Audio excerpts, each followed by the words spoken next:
In the last video, I talked about all kinds of different ways that people could perceive you.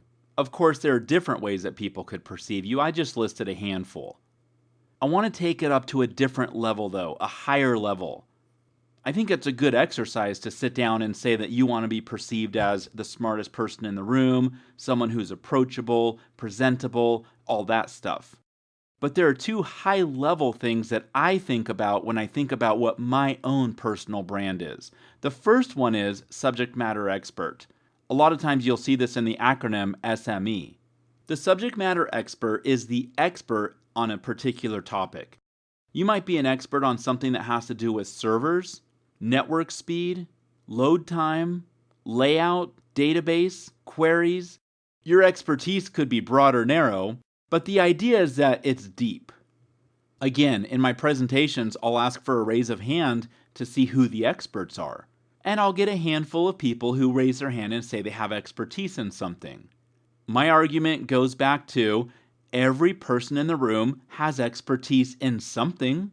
Maybe you're really good at making coffee. The admins in the room don't feel like they have expertise. They feel like they support people who have deep expertise. And many times they don't recognize the expertise that they bring to the table. If you feel like you don't have expertise in something, at least to the point where you can say that you have expertise in something, I challenge you to reevaluate what you bring to the table. Why were you hired in the first place? Why are you capable of doing what you do?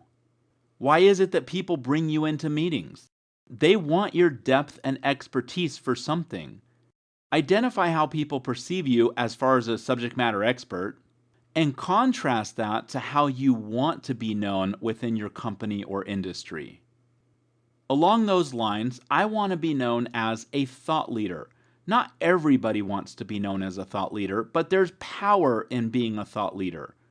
Like I said earlier, the thought leader is the person that people come to and say, where are we headed? What product should we invest in? Is the market moving away from the target that we're moving towards?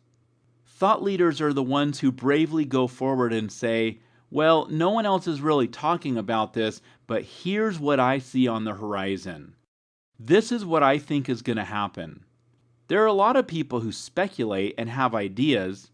If you can share your ideas and articulate them well and they make sense, you could be developing thought leadership as one of your brand attributes.